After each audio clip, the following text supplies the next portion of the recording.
Hi, good afternoon. Welcome to the last day of our debate. A warm welcome to Barcelos, Careiro Castanho, Quari, Codajás, Ipixuna, Itacoatiara, Lábrea, Manacapuru, Manicoré, Maués, Parintins, São Gabriel da Cachoeira, Tabatinga, Tefé e Urucurituba. A warm welcome to Jesus Fraga, who is with us today again. Thank you very much, Jesus, for your presence here with us. Hoje, é um meio porto-inglês aqui, tá? Hoje nós estamos recebendo, no último dia do nosso fórum, a professora doutora Neiva Soares, Neiva Maria Machado Soares. A professora Neiva Maria Machado Soares possui doutorado em Linguística pela Universidade de Brasília, em 2013, mestrado em Linguística pela Universidade Federal de Santa Maria, 1999, professora associada da Universidade do Estado do Amazonas, experiência na área de Linguística, com ênfase em análise do discurso crítica e multimodalidade, atuando principalmente nos seguintes temas: produção textual, semântica, linguística sistêmico-funcional e gêneros textuais. Líder do grupo de pesquisa CIDSCOM, múltiplas linguagens, semiótica e discurso na contemporaneidade.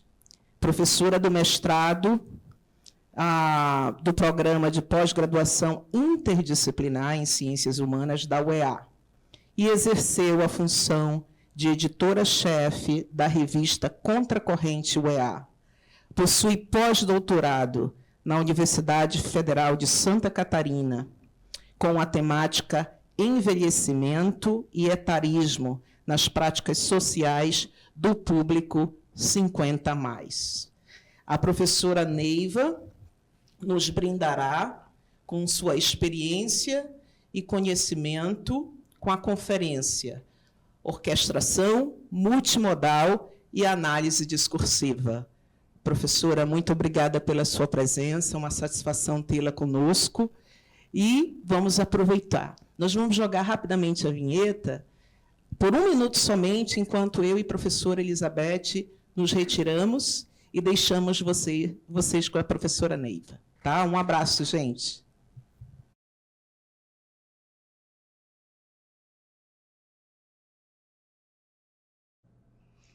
Boa tarde a todos. É uma satisfação estar participando desse evento tão importante aqui no curso de inglês. Eu gostaria de agradecer as queridíssimas professora Vanúbia Moncaio, que nos acompanha nesse momento, a professora Elizabeth Brito, nossas queridas companheiras da UEA, há muito tempo aqui de luta, e recebi esse convite que me agradou muito, né? Fiquei bastante satisfeita, e é uma temática com a qual eu dialogo já desde o meu doutorado.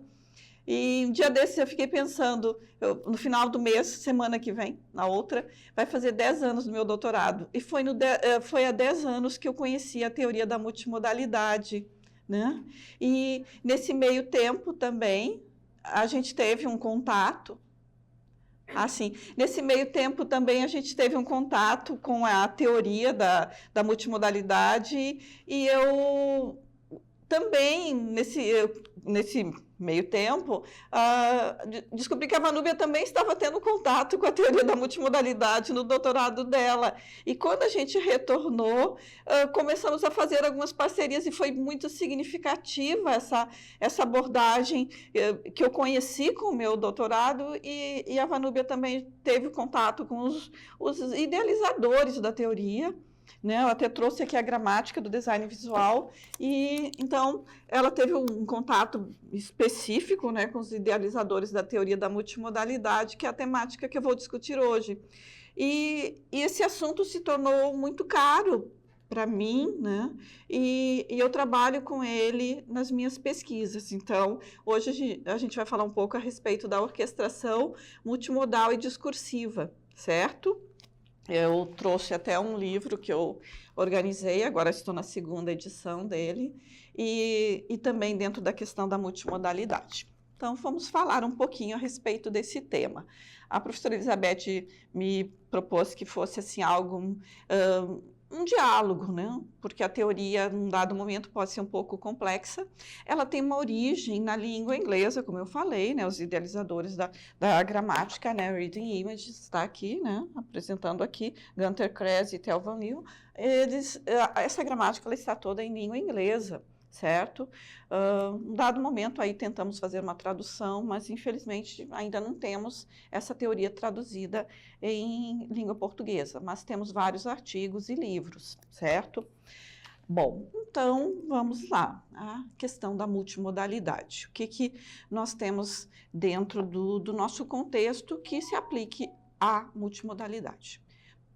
Bom, nós, quando nos comunicamos, nós usamos vários modos para nos comunicar.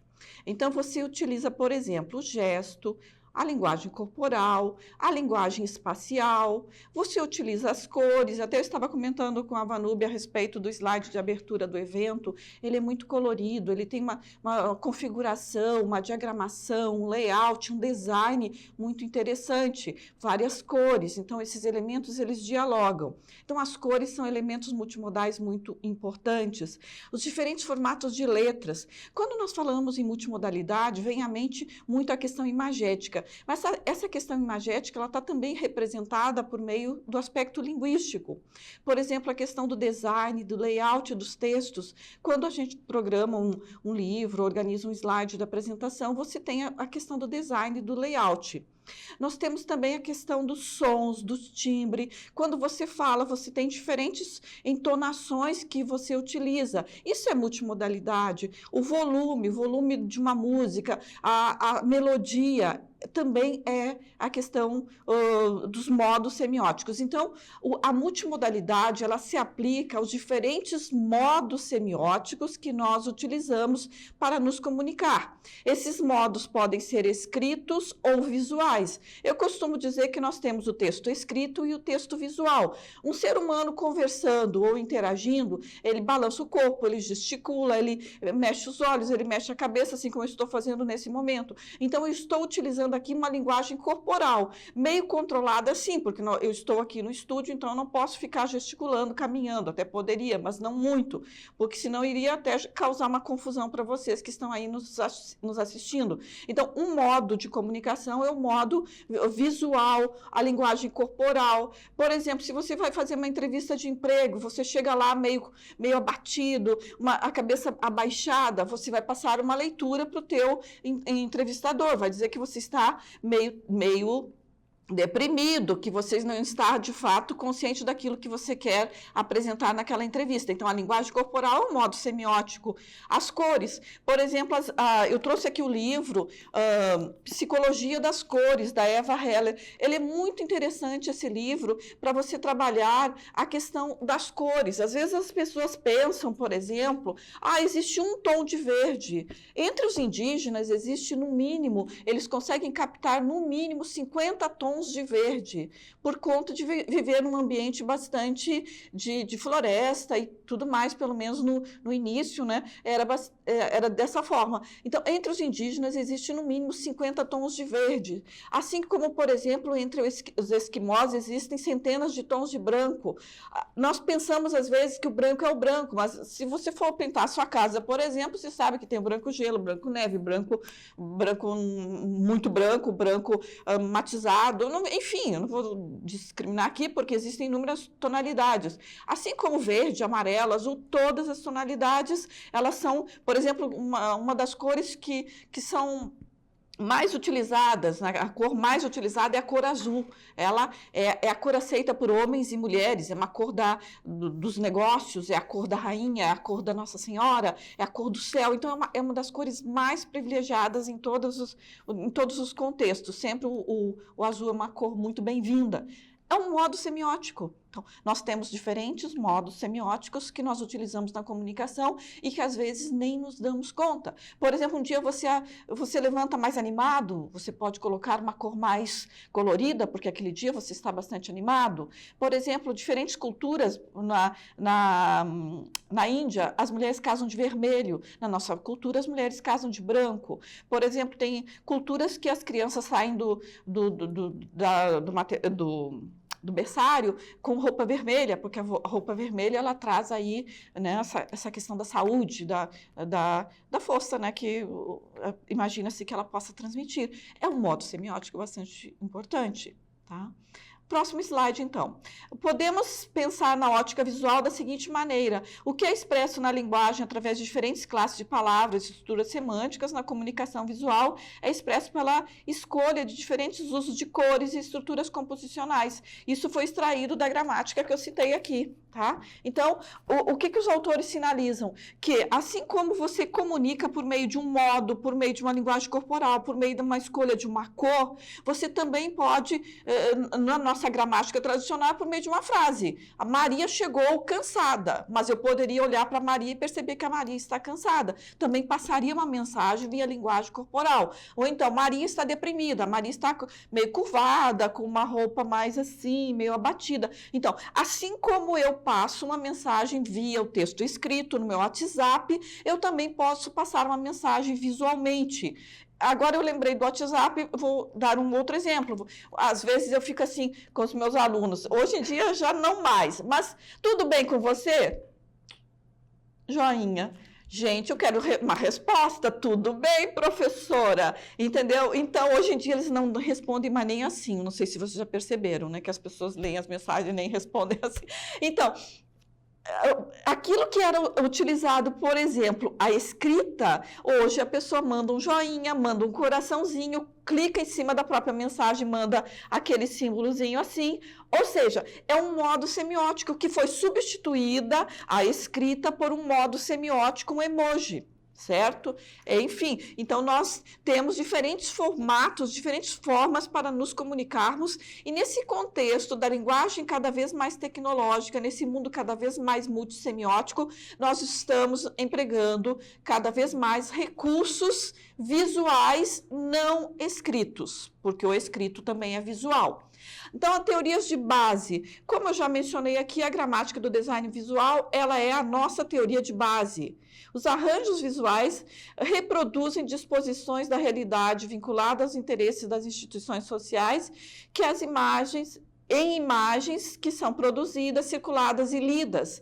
Por exemplo, você abre o seu Instagram e muitas vezes você lê a imagem antes de ler propriamente o texto. Então, você lê a imagem. Se você gostar daquela imagem, às vezes da entonação daquele participante, o que você faz? Você continua ali 1 minuto. Quando você continua 1 minuto, você já gera um engajamento para o interagente. Ou seja, é toda uma jogada de grande interesse. Da mesma maneira, as marcas, quando colocam, por exemplo, uma marca que todo mundo conhece, a Coca-Cola. As cores são vibrantes, a garrafa tem bolinhas, tem muito gelo. Você consegue perceber ali muitas semioses, além da cor vermelha, naturalmente. Agora, na época, por exemplo, do Natal, aqui em Manaus, passa aquele caminhão da Coca-Cola pelas ruas, é muita melodia, as músicas são bonitas, as músicas natalinas são bonitas, Papai Noel vestido de vermelho.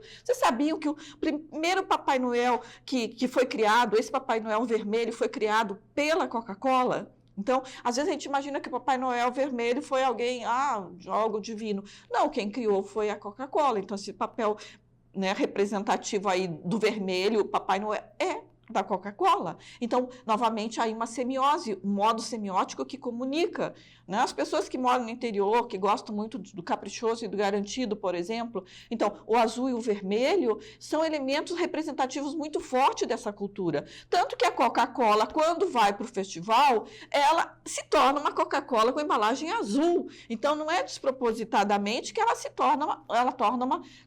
toma ali a composição azul. A mesma coisa acontece com o Bradesco, a mesma coisa acontece com a Unimed e outras marcas que se apropriam daquele momento e para interagir com o público caprichoso, elas colocam na latinha a latinha azul e às vezes é mesclado, latinha azul e vermelha. Seguindo, então, para os autores da teoria da multimodalidade, as imagens têm um importante papel em revistas, CD-ROM, enfim, websites, propagandas, livros, envolvem tanto textos escritos, imagens e outros elementos gráficos. Eu acho que eu já falei disso. Então, as imagens, elas compõem, você abre a capa de uma revista ou de um jornal e você tem ali uma gama de configurações que levam você ou assinar aquela revista, ou aquele jornal, ou até mesmo ler aquela notícia, porque te chamou a atenção primeiramente visualmente. Gerou uma cacofonia, mas é isso que eu quero ressaltar, que o primeiro que vem é o visual, depois você lê o texto escrito. Ó, uma dica que eu deixo aqui, existe o texto verbal, existe o texto visual. Nós, em multimodalidade, falamos assim. Assim, o conhecimento de todos esses recursos, bem como a funcionalidade dos textos, contribui determinando o letramento do indivíduo. Aqui vem uma outra questão importante que eu quero mencionar. Então, o letramento, você ler a imagem de uma maneira efetiva. Esse é um ponto que eu quero frisar aqui hoje, o letramento. Porque, como eu falo até para os meus alunos, né, lá no mestrado, eu tenho uma aluna me acompanhando aqui, e às vezes as pessoas olham para uma imagem e dizem, eu estou vendo tal coisa, aquela imagem quer dizer tal coisa, e às vezes elas não têm nem noção do que estão falando. Às vezes o produtor, assim como você lê um texto, e você imagina que o produtor do texto quis dizer tal coisa, você pode ler uma imagem e achar que o produtor do texto quis dizer tal coisa, mas às vezes ele não quis dizer nada daquilo. Então, nós temos que ter muito respaldo. E um dos fatos, uma coisa assim que eu aprendi no meu mestrado, é que você tem que ter, no meu doutorado, é ter categorias para analisar as imagens, para analisar o discurso visual e o discurso escrito. Você não pode ler aleatoriamente uma imagem. E as imagens, como os próprios autores dizem, as imagens são ideológicas, as imagens não são ingênuas. Você olha para uma imagem e diz, é só uma imagem. Não, você tem que entender que no mundo multissemiótico, o que é o mundo multissemiótico? Esse mundo com muitas semioses, esse mundo com todos esses modos que eu mencionei, o verbal, o gestual, as cores, o design, o layout, todos esses modos comunicam, todos esses modos passam informação. Então, o que seria o letramento aí? É você dominar também. Assim como você lê um texto e você procura entender, você tem que ler uma imagem e procurar compreender. Como é que você vai compreender se você começar a atentar para a forma como todos esses modos estão aí passando uma informação? Tá? Então, um ponto de partida aqui da teoria da multimodalidade é a linguística sistêmica funcional. Eu acredito que ao longo do curso vocês vão ouvir falar bastante, até porque a professora Vanúbia é expertise na área da LSF, né? Os trabalhos dela são nesse campo. Então, a LSF ela é a base tanto da análise crítica do discurso quanto da teoria da multimodalidade, e isso é citado por inúmeros autores. Por quê? Porque os textos, nós temos 3 metafunções, que é a ideacional, a interpessoal e a textual. Sempre que nós nos comunicamos em contexto. Para o Halliday, que é o idealizador da teoria da semiótica social, da linguística sistêmica funcional, o que acontece? Sempre que você se comunica, você tem ali, você está usando 3 metafunções. A ideacional, que representa o mundo, as ideias do mundo. A interpessoal, que são as relações que são construídas, ou seja, eu estou aqui conversando com vocês, eu estou interagindo com 15 municípios, eu não saberia dizer quantos alunos são, porque, desculpa, eu não perguntei quantos eram, mas o que acontece? Então, estou interagindo aqui seguramente com quantos alunos, professora? Quase 500 alunos. Quase 500 alunos, ou seja, então a interação aqui, 15 municípios, em torno de 500 alunos, ou seja, eu, Neiva, interagindo, então, uma relação interpessoal com 500 pessoas, mais as pessoas que estão aqui no estúdio. Então, é um processo interacional. E por meio de um texto, então, estou passando um slide, né, mas eu também estou com um texto verbal, certo? Toda vez que você se comunicar, você vai ter ao mesmo tempo 3 metafunções: ideacional, interpessoal e textual. Isso na análise crítica do discurso a gente utiliza, mas também na multimodalidade. Então, as imagens, elas representam a realidade. Então, você pode ver aí que tem uma criança com os braços cruzados, meio aborrecida. Então, essa imagem representa uma realidade. A segunda imagem tem duas pessoas e uma pessoa mais jovem e um senhor. Você consegue perceber claramente que eles estão na frente de um computador e estão conversando a respeito dessa situação. Então, aí há uma ação que está sendo conduzida entre esses dois participantes, possivelmente estejam falando algo que está no computador. A criança, ela não tem ali uma interação, porque ela está com os olhos abaixados e ela está com os braços cruzados, mas você consegue perceber que ela está aborrecida, então passa uma informação. As imagens ordenam relações sociais, você consegue perceber nessa segunda imagem aí que há uma ordenação também por meio das relações sociais. Existem dois casais, dois não estão interagindo porque um está olhando para o lado, a mulher olha para um lado, o homem olha para o outro, o homem está de braço cruzado, que sugere que não há uma interação. Na segunda já percebemos que os braços estão levantados e constitui-se aí um vetor que liga um participante com o outro. Então, as relações sociais estão aí num nível mais próximo, enquanto no segundo não há uma proximidade, até porque ele está com braços cruzados. Então, não existe uma interação de fato. Na terceira, as imagens estabelecem identidades. Então, vemos que tem um trabalhador usando um capacete. Ao fundo, você consegue perceber que é uma fábrica e ele faz um positivo. Então, aí você talvez consiga perceber que existe a identidade de um trabalhador num contexto da profissão. Na segunda, tem uma situação de 3 pessoas trabalhando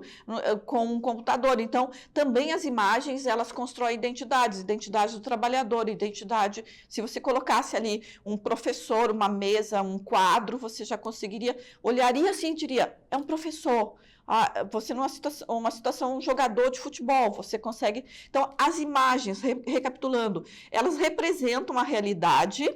As imagens ordenam as relações e as imagens estabelecem identidades. Por meio das imagens, você consegue perceber que é a Coca-Cola, que é a Natura, que é a Lacoste, que é Carrefour, DB e assim por diante. Só pelo fato de você olhar para aquela imagem, você já constrói uma identidade, certo? Então, para os autores da GDV, a subjetividade se encontra tanto no verbal quanto no visual, servindo para o entretenimento quanto para a informação. Então, as imagens, elas se encontram tanto no verbal quanto no visual. Como eu estou aqui num curso de língua inglesa, estou falando em português e tudo, mas aí você pode pensar, poxa, mas como é que eu vou aplicar isso em língua inglesa? Então, meu trabalho atual com a minha orientanda, que está aqui no estúdio, né, com a Ivana, é justamente, a gente tem discutido a respeito de como os livros em língua inglesa, eles são multimodais. Como a questão dessa semiótica social, ela está muito mais presente nos livros didáticos de língua inglesa do que nos livros didáticos de língua portuguesa. Os livros didáticos de língua portuguesa são muito mais engessados. Já, se você vai fazer um cursinho de língua inglesa, você logo começa com uma música, você logo começa com uma imagem de Londres, uma imagem de Nova York, não sei o quê, mostra uma rua, essa rua tal, não sei o quê. Então, em cima daquilo ali começam a se construir as orações, os diálogos, né? Eu vejo que a língua inglesa, ela tem toda uma ambientação, ou a prática do inglês, ela tem toda uma ambientação multimodal, porque as múltiplas semioses estão muito presentes nos livros didáticos, inclusive em dicionários. Às vezes, quando você quer buscar a tradução, tem dicionários que apresentam assim, vários exemplos, coisa que em língua portuguesa não é muito contextualizado. Então, você vai buscar um significado de uma palavra, coloca em contexto. Então, isso já faz parte de uma configuração de uma linguística sistêmico-funcional e também de uma abordagem multimodal. Então, o visual, como todos os modos semióticos, tem a servir de vários requisitos comunicacionais e representacionais a fim de funcionar como um sistema completo de comunicação. Então, como eu acabei de falar, ele é um sistema completo de comunicação porque você pode aprender língua inglesa de uma maneira muito mais fácil e eficaz por conta de estar contextualizado. né? Esse é um ponto. As imagens são ideológicas, eu já mencionei a respeito disso anteriormente. Então, as imagens são ideológicas, por quê? Porque elas têm relações diretas com as instituições. Por exemplo, durante uma campanha, os democratas e os... Ai, mas agora passou, democratas e os republicanos, o símbolo ali dos Estados Unidos. Então, os democratas e republicanos. Ou seja, você consegue perceber por meio de um elemento, de uma cor, o mesmo acontece aqui no Brasil. Então, as cores dos partidos, o Partido Verde, ele vai usar o verde, Partidos Trabalhadores usa o vermelho, um partido mais de centro, enfim, de direita, enfim, intermediário, hoje em dia a gente nem sabe mais como definir, enfim, tem o azul. Então, isso é muito marcado na hora que eles vão ao estúdio gravar uma mensagem, ou então, na hora do debate, a gravata é cuidadosamente escolhida. Jamais uma pessoa de esquerda vai usar uma gravata azul num debate que ele está com o opositor dele de direita. Então, ele pode usar, né? Até agora, nas últimas circunstâncias aí, o nosso presidente já tem usado mais o azul, não sei se vocês têm percebido, inclusive quando ele for receber as pessoas que vieram do conflito lá, Israel, da guerra, enfim, então ele estava de azul. Então, o azul é uma cor muito, muito eficaz, apesar... Então, as imagens são ideológicas, gente. Nós temos que pensar que nada é feito despropositadamente. A pessoa, quando vai dar uma entrevista, quando a pessoa vai, por exemplo, gravar um depoimento, uma situação que ocorreu, uma famosa e brigou muito em dada circunstância, aí ela foi chamada a dar um depoimento, ela vestiu branco, ela botou roupas muito delicadas, tinham babadinhos, florezinhas, ou seja, ela se programou para dar aquele depoimento, ela jamais iria de vermelho, porque esse vermelho iria chocar, porque ela já estava num ambiente tenso, então ela foi com uma roupa que foi amistosa, que gerou empatia, né? A interação. Então, grandes marcas são conhecidas pela imagem que constrói na mente seu público, até mesmo daqueles que nunca tiveram acesso a certo produto, mas que esperam avidamente que possam carregar aquele logo. Então, quem nunca, né? Não é certo, né? Mas as pessoas às vezes compram produtos falsificados. Por quê? Porque muitas pessoas às vezes não conseguem ter o produto porque ele é muito alto o valor. Ou seja, o que acontece? Às vezes, a pessoa usa uma camisa da Lacoste, mas ela está passando ali uma informação. As marcas gostam também. A gente acha, por exemplo, que as marcas não gostam de ser copiadas. Elas gostam de ser copiadas. Por quê? Eu assisti um filme da Gucci que falava a respeito disso. Que estão nos copiando. Não, eu quero que todos usem o nosso logo, embora o nosso logo seja falsificado. Gente, é surreal. Então, quer dizer, você usa um jacaré, né? O símbolo da Lacoste, que eu até coloquei ali, mas você acha que a empresa não está gostando? Tem empresas que gostam porque você está fazendo um marketing direto. Então, as imagens são ideológicas, né? Toda a imagem ideológica. Quando a Lacoste selecionou, eu sabia a história da Lacoste, perdão, mas nesse momento me passou aqui. Por que eles escolheram o jacaré? Eu tinha essa informação. Mas, enfim... Então, esse jacarezinho também ele não foi escolhido aleatoriamente. Eu tinha essa informação, mas agora, nesse momento, eu não vou passar, porque talvez eu possa me equivocar. Mas, então, a imagem do jacaré ali, ela não é aleatória. Então, devemos pensar que, na arquitetura visual, nós temos as imagens, são multissemióticas. Essas imagens dialogam com o que está acontecendo. Essas imagens dizem algo, né, o que está acontecendo, e essas imagens elas são formadas por diferentes modos semióticos. Acabei de mostrar ali o jacarezinho e falar. Então, ele é verde, tá? Ele é estampado numa camisa, ele tem diferentes formatos, as pessoas gostam de usar. Então, diz algo. Por quê? Porque vai passar uma imagem de que eu tenho posse daquele produto. Então, por que às vezes as pessoas deixam de comprar alimentos, por exemplo, e compram um celular de último tipo? Não vou fazer daqui, né, a marca, enfim, já deu. Mas assim, por quê? Porque também passa um status, também passa uma informação.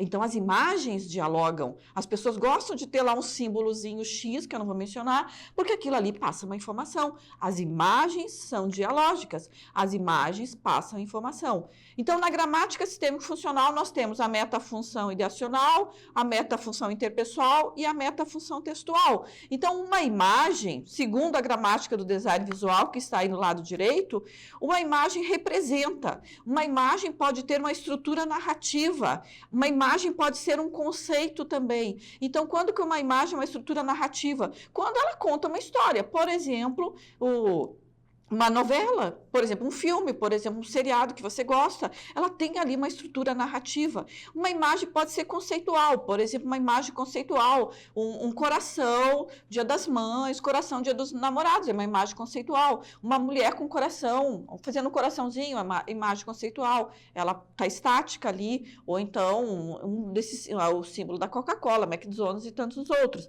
É uma imagem conceitual.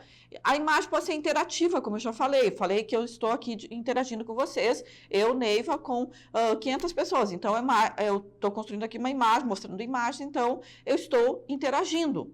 Mas, quando você está assistindo a um filme, é uma interação. Quando você vê uma postagem no Instagram e você comenta, há interação.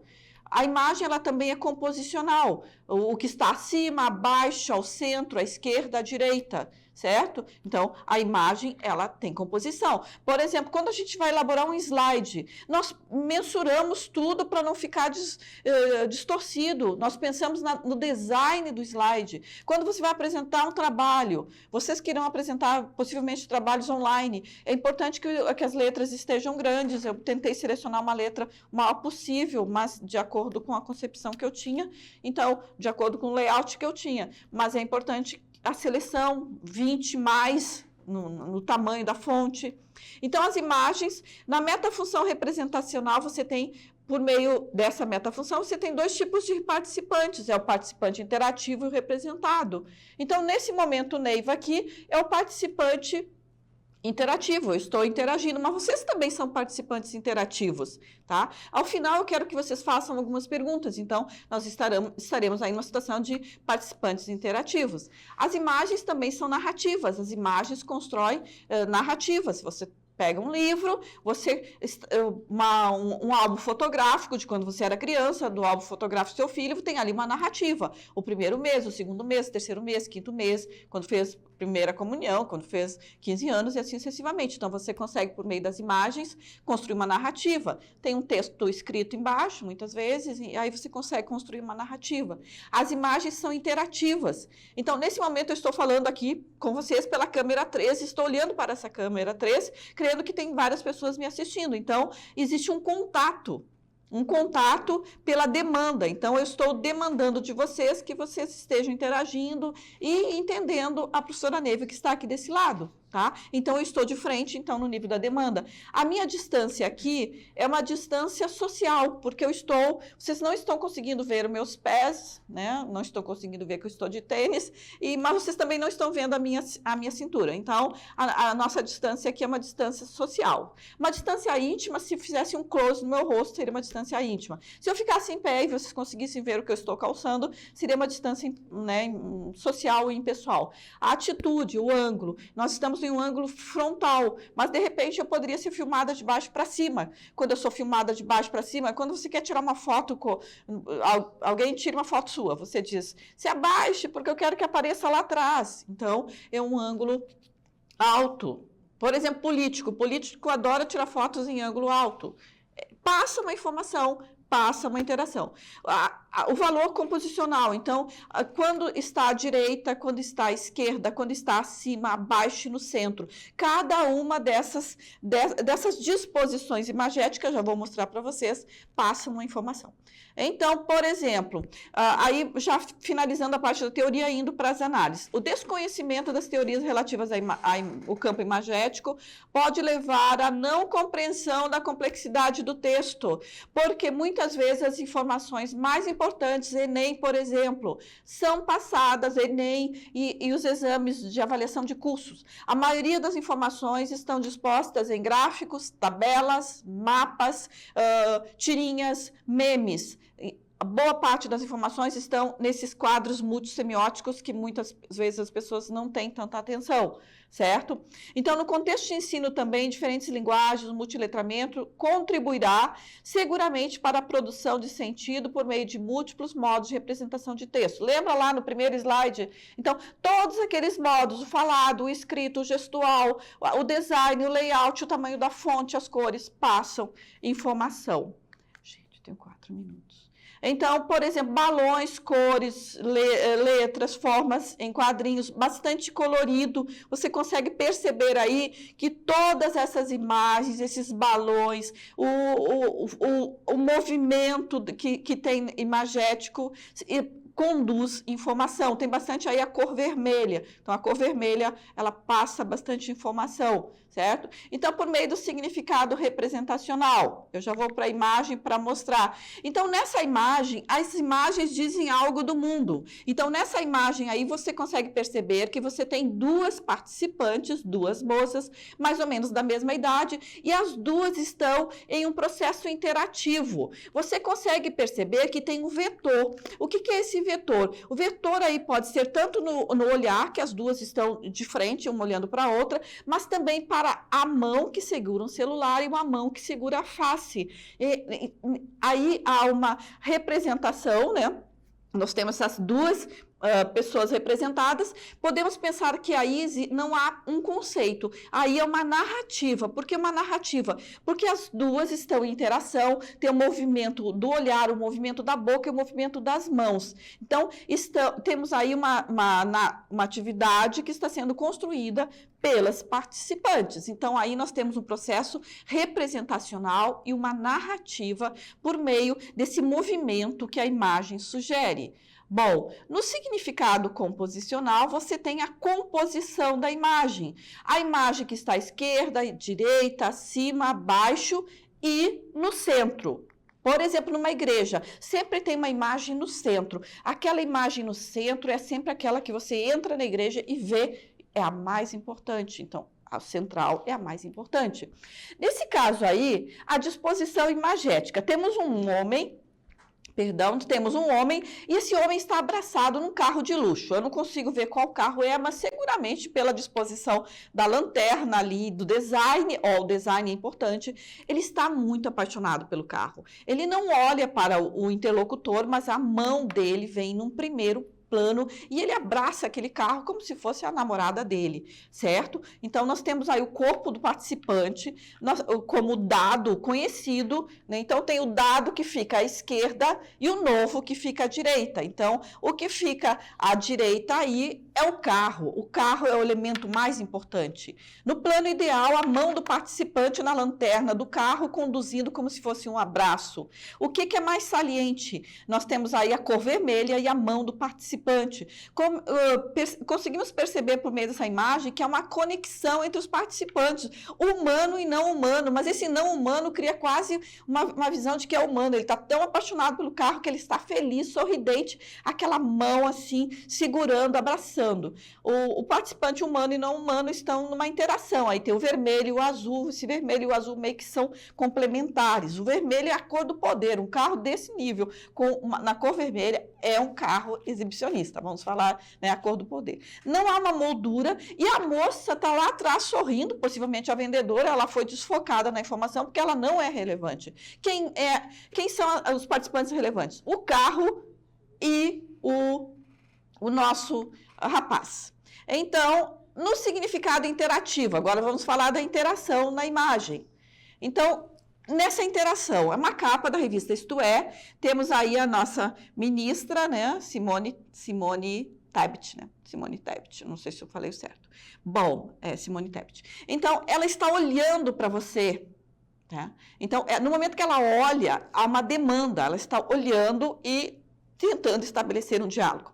A distância social, por quê? Porque você consegue ver a cintura dela. O ângulo é frontal, então, quando o ângulo é frontal e no nível da demanda, você está solicitando alguma coisa do seu interagente. A modalidade é naturalística, e ela segura uma pasta, e esta pasta é vermelha. Então, o vermelho aí significa as ações do partido que ela está representando.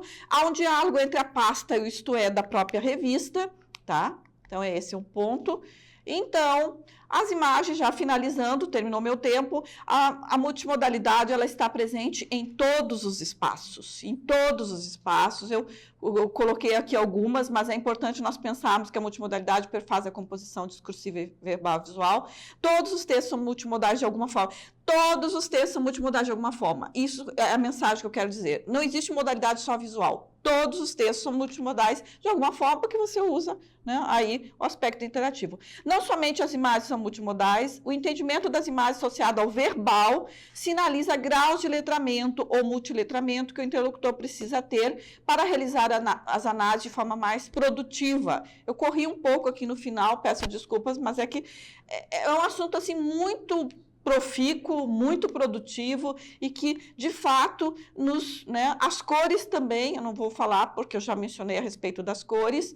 Então, na análise multimodal, o significado se constrói a partir de múltiplos modos de representação semiótica, como eu já falei no início.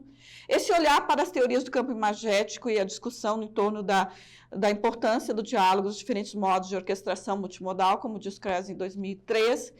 Os autores desse campo sugerem que vem ao encontro do que está sendo colocado na nossa base comum curricular nacional, tá? E a leitura dos textos multimodais contribui para práticas de multiletramento, para práticas de multissemióticas e um mundo cada vez mais tecnológico. Não podemos deixar de observar os múltiplos recursos de design que são utilizados nas inúmeras plataformas, nos nossos livros didáticos, nas nossas aulas digitais, nas nossas aulas no YouTube e assim por diante. Agradeço muito ao convite e muito obrigada. Não sei se há tempo para interação, mas muito obrigada. Obrigada, professoras. Fico muito feliz por ter esse contato. Espero que a gente possa se encontrar outras vezes também.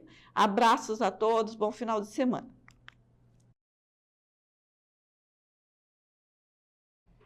Queridos, voltei aqui com a professora Neiva. Professora, muito obrigada pela sua excelente conferência.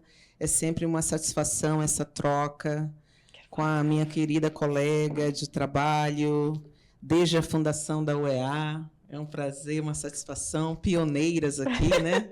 Já seguramos muita alça aí do pote. Queridos, bem interessante, o convite à professora Neiva foi proposital, de modo que você consiga aí pensar o porquê, né? Nós vamos estudar linguística, em especial os alunos. Hoje nós estamos vivendo o funcionalismo contemporâneo, fortemente dentro da área da linguística aplicada. E quando nós pensamos nisso, nós não podemos deixar de pensar em multimodalidade, né? Recentemente, vocês receberam o material didático dos professores, construído pelos professores. Depois eu posso te enviar, Neiva, um material excelente.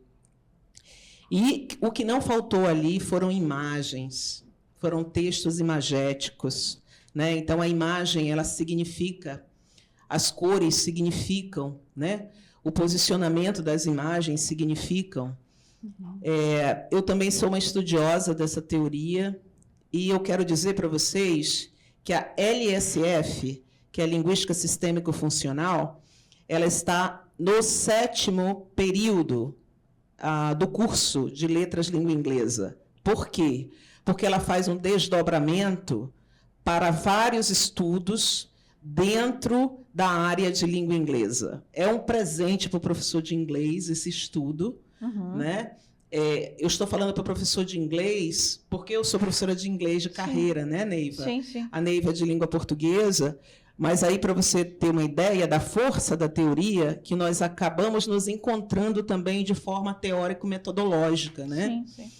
E quando nós pensamos nisso, por exemplo, vocês vão estudar no 7º período, não sei se é 6º ou 7º período, não estou aqui com o componente curricular, mas vocês vão ver que ela faz desdobramento para os estudos da tradução, de forma muito forte para o professor de inglês, né? Ela faz desdobramento para o processo de ensino e aprendizagem da língua, para multimodalidade, construção de material didático. Os países lá fora, eu acabei de sair de um evento da Universidade de Tasmania, na Austrália, e lá só se fala disso, do material do professor de língua, né, a produção do material do professor de língua e a multimodalidade, professora Neiva. E para todos os colegas que estão aí, vale muito a pena. Eu costumo dizer que eu sou uma professora de inglês antes do meu doutorado e uma bem mais atenta pós-doutorado, né? Sim. Que também faz 10 anos, 11 anos agora, né, meu doutorado. E aí, hoje, eu penso, graças a Deus eu conheci a teoria. Né? Ela me transformou, graças a Deus.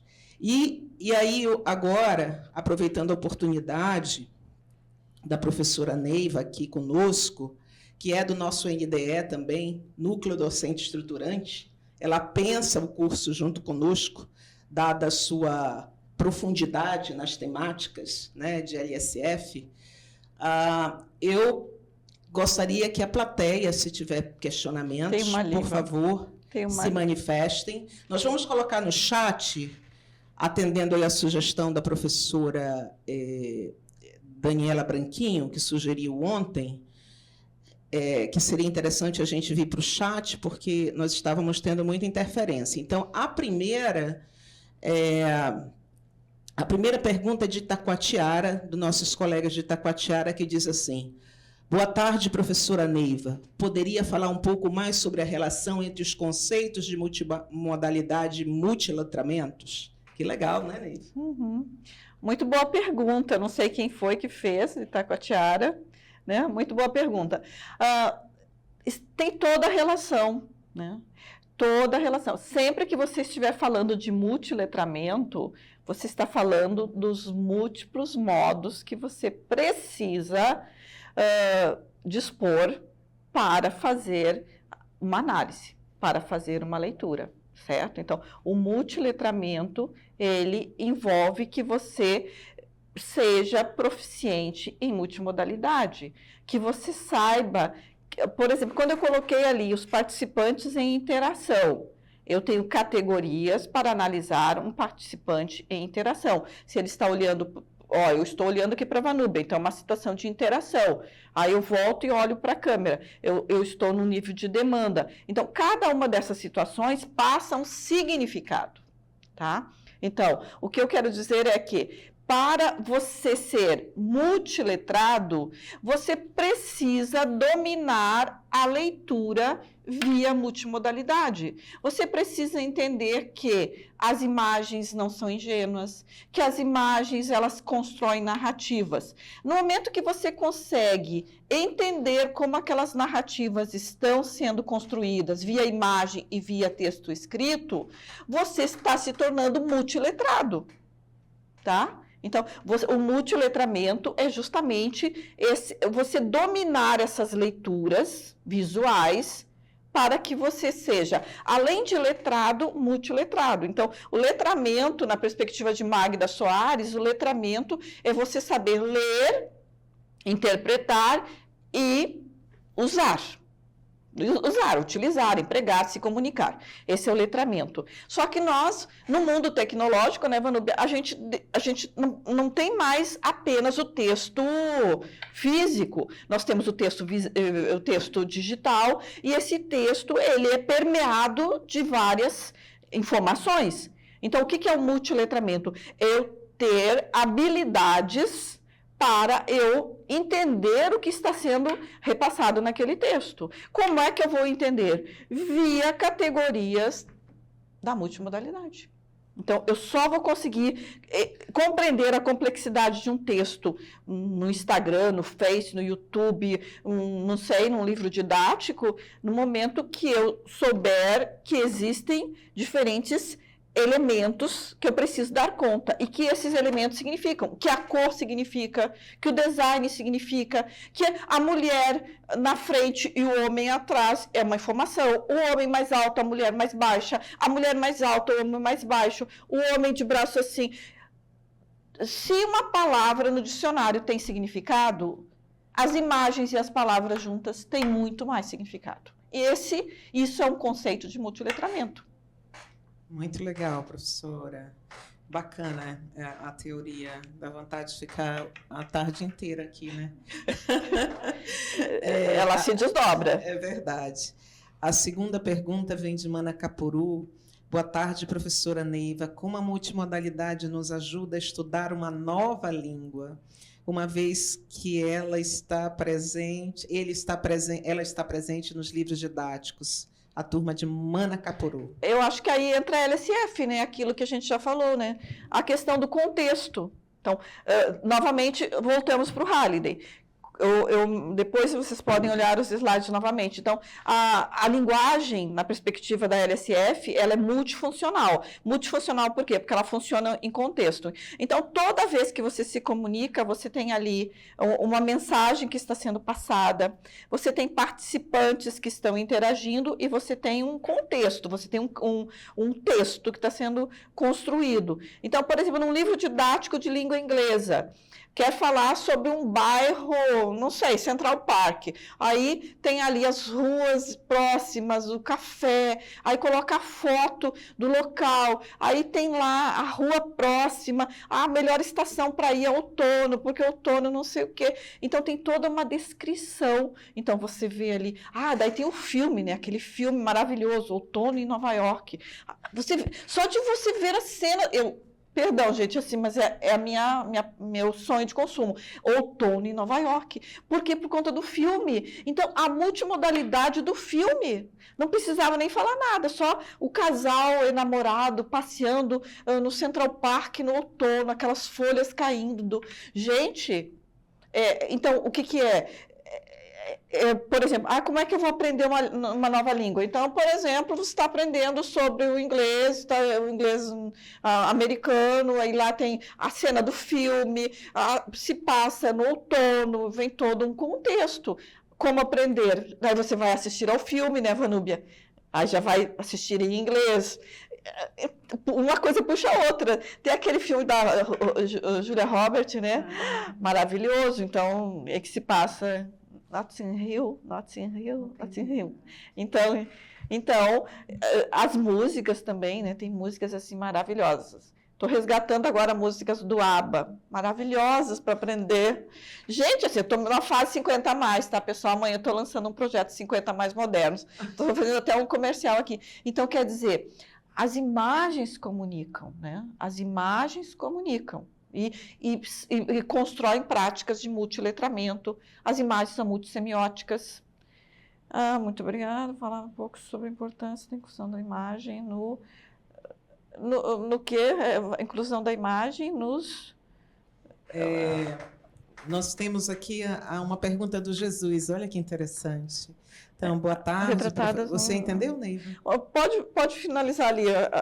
Isso. Boa tarde, professora Soares. Né? O Jesus, Neiva, ele é especialista em educação bilíngue e ele ministrou a primeira conferência. Olha que interessante. Obrigada pela sua explanação, apresentação. Ele pede para você explicar um pouquinho sobre a importância das imagens quando são incluídas na instrução, que caracteriza os falantes da língua inglesa, né?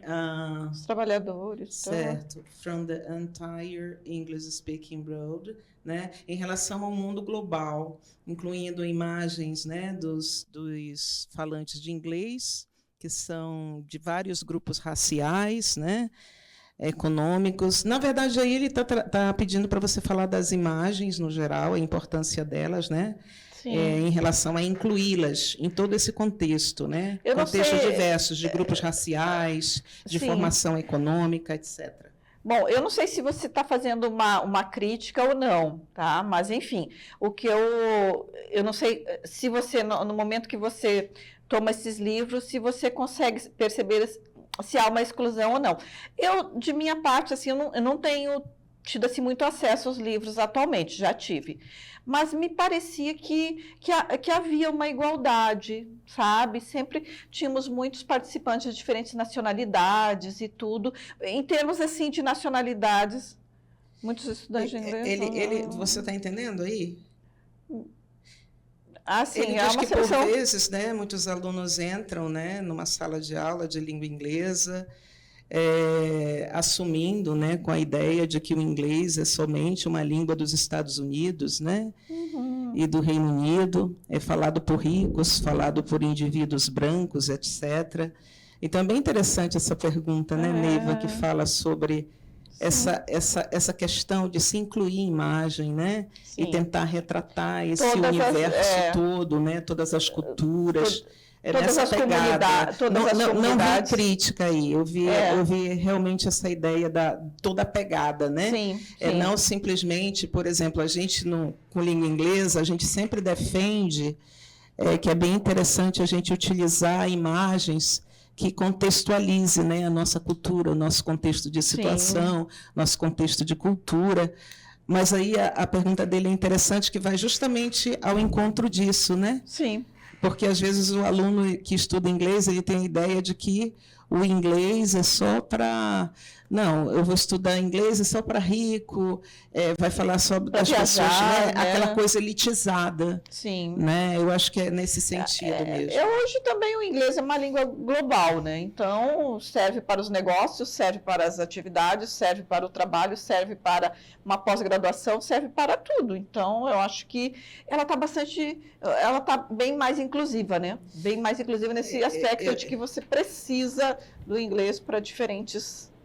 E eu acho interessante, né, gente, os colegas que estão aí do outro lado, professores como nós aqui, professores de inglês lá do outro lado, inclusive o Jesus aí, né, os estudos da decolonização, né, do ensino do idioma hoje, que é bem interessante, que justamente traz essa perspectiva da inclusão, né, de vários contextos de cultura e contextos de situação, em todo e qualquer contexto. Eu acho isso muito interessante. Eu lembrei agora do Dean Martin, né, que é um estudioso da LSF, que diz que o inglês, né, e a gente tem que ter muito cuidado com isso, né, porque antes, né, eu lembro que quando eu comecei a estudar inglês, isso vai aí para os alunos. Antes, quando eu comecei, eu era muito jovem mesmo, né? Sim. Eu não tinha 50 mais, eu era bem jovem.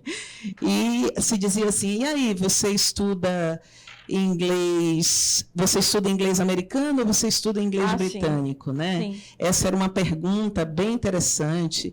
E hoje a gente vê que não é para existir mais isso. Se existe, mas não é para existir mais isso. E aí ele defende a ideia do inglês como uma língua global. Sim. Né? Então, evidentemente, se é global, esses multiletramentos, eles serão multi mesmo, né? Sim, claro. E diversos em relação à todos, cultura. Né? E para todos. Acesso. Né? E o acesso. Aí vem os estudos da decolonização, que eu acho bem interessante, que vai ao encontro disso, né? E a gente fica refletindo, assim... porque, às vezes, o que acontece? A gente tinha uma preocupação, viu? A professora Neiva não é professora de inglês, e está ficando bem interessante essa discussão, que antes a gente tinha que ter um native-like accent. O que é isso? A gente tinha que falar o inglês mais ou menos imitando, né? O estrangeiro e tal, né? Americano, inglês, enfim. Hoje já não tem essa... até pode ter, mas isso já é, de alguma forma, dissolvido por conta dos estudos, né? Mais contemporâneos em relação ao campo linguístico, língua inglesa. Né? A democratização mesmo, né? Eu acho que é isso. Eu acho que é democratização do conhecimento, e isso é muito interessante, né? Eu me preocupo, às vezes, assim, nós usamos muito essas teorias importadas, né? Mas, ao mesmo tempo, a gente faz meio que uma tradução. Então, por exemplo, esse meu livro aqui, ele já é uma tradução da própria teoria da multimodalidade que eu organizei com os meus alunos. Então, nós fazemos uma tradução, mas não é uma tradução, nós trazemos para o nosso contexto, né? Por exemplo, o primeiro artigo aqui, ele analisa fotografias de Sebastião Salgado na Amazônia.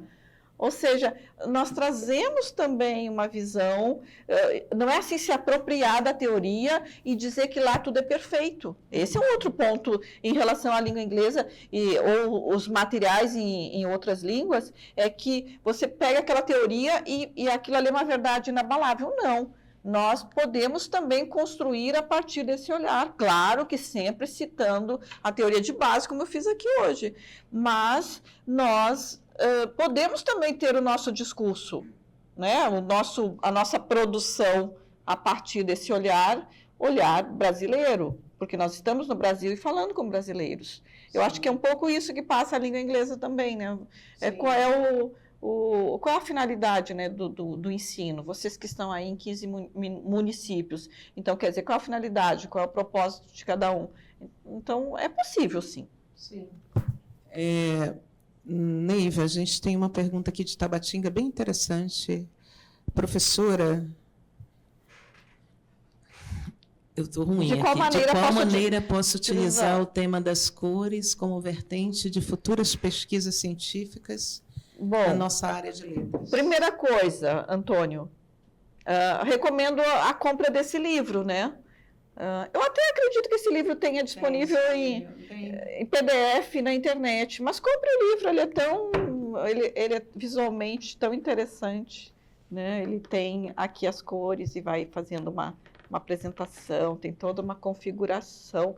Inclusive tem o The Language of Color, do Van Leeuwen. Também eu tenho o PDF dele. Enfim, é uma boa perspectiva, um bom livro para você entender toda a complexidade do mundo das cores. Eu acredito, eu sempre uso, Antônio, né? Eu sempre uso os meus trabalhos, sempre a gente traz uma pincelada sobre cores. Se você quiser optar, teria que fazer um recorte de um dado corpus, tá, Antônio? Então, por exemplo, um recorte, a própria configuração dos bois, garantido e caprichoso, a escolha do vermelho e do azul, por que foi feita essa... Então, seria um corpus, mas você pode se direcionar a uma marca, por exemplo, por que a Coca-Cola só utiliza o vermelho, porque volta e meia ela pode mudar, e assim sucessivamente, tá? Então, você teria que ter um corpus, certo? E focar nisso como um objeto de pesquisa. A primeira coisa em qualquer pesquisa, tá, Antônio,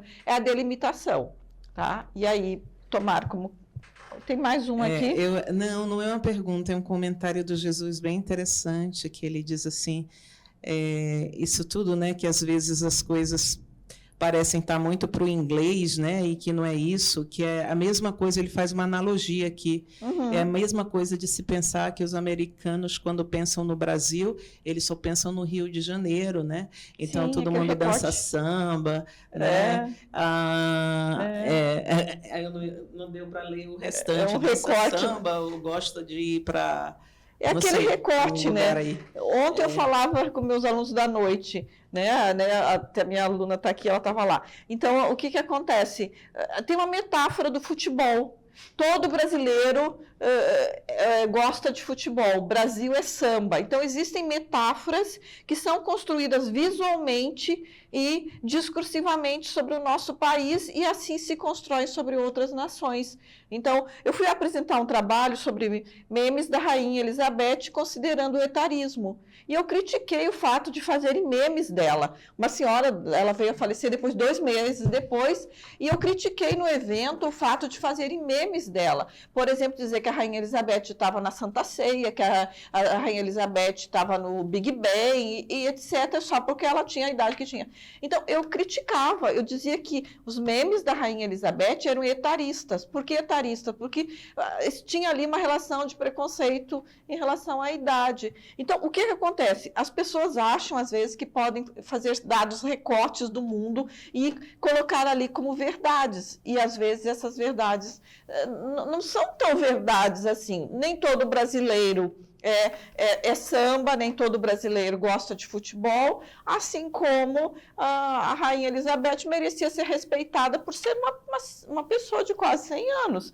Ou seja, existem recortes da realidade que as pessoas fazem que não são apropriados. E, às vezes, os livros didáticos meio que ajudam a construir certas representações. Muito legal a tua fala. Eu acho que é bacana isso, porque vem ao encontro do que a gente quer para o curso, viu, Neiva? De tentar democratizar o conhecimento. Esse é o nosso objetivo, assim, real, democratizar o conhecimento para todos os nossos alunos. E porque, às vezes, a gente, numa segunda língua, a gente tende a ter medo da fala, né? A ter medo de se colocar para a comunicação, né?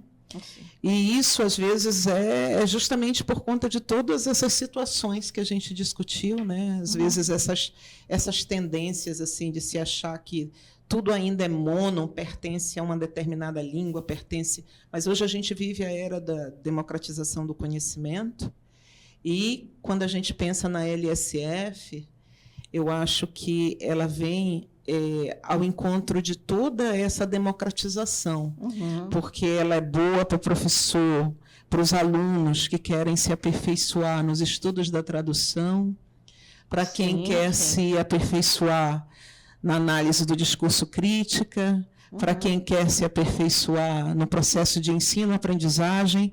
E tem mais uma coisa agora. A LSF ela faz uma fala, né, uma interdisciplinaridade muito grande com uma teoria chamada LCT, que é Legitimation Code Theory. O mundo todo está explorando o LCT, mas aqui no Brasil a teoria ainda está pouco explorada, né? E as pessoas... E para que serve isso, né? É justamente trabalhando com essa democratização do conhecimento. Então, o nosso curso vem com essa pegada de democratizar mesmo, de dar asas para o aluno voar por intermédio dessas teorias e tirar aquela ideia de que a língua pertence a um determinado público e ali vai ficar. Não, ela pode ser nossa também, né? Assim como o português hoje está bastante, você sabe disso, como professora de língua portuguesa, está bastante internacionalizado, né? Se a gente for pensar, quantas comunidades na Nova Zelândia, na Califórnia, inclusive, né? Tem muitos brasileiros no Canadá, né? Muitos brasileiros no Canadá, o pessoal estudando, explorando, inclusive, a LSF no ensino da língua portuguesa. Então, português para estrangeiros fora do Brasil. Sim, muito, muito, muito. Eu digo que eu estou me preparando para a minha aposentadoria, que eu quero que seja, que eu quero ficar lá, se o Jesus me aceitar aí em Nova York, eu estou aí. com educação bilíngue, ensinando língua portuguesa. Acho que a Beth também vai comigo. Olha, né? Então a gente está por aí, né? Então, gente, é isso. Infelizmente, nós não temos muito tempo, mas agradecendo mais uma vez a participação da professora Neiva e dizer que esse é o primeiro encontro, creio eu, de muitos. Sim. Tá bom? Obrigada. E, gente, a gente vai dar Quer falar? 5 minutos de intervalo, tá bom? E aí nós voltamos, tá bom?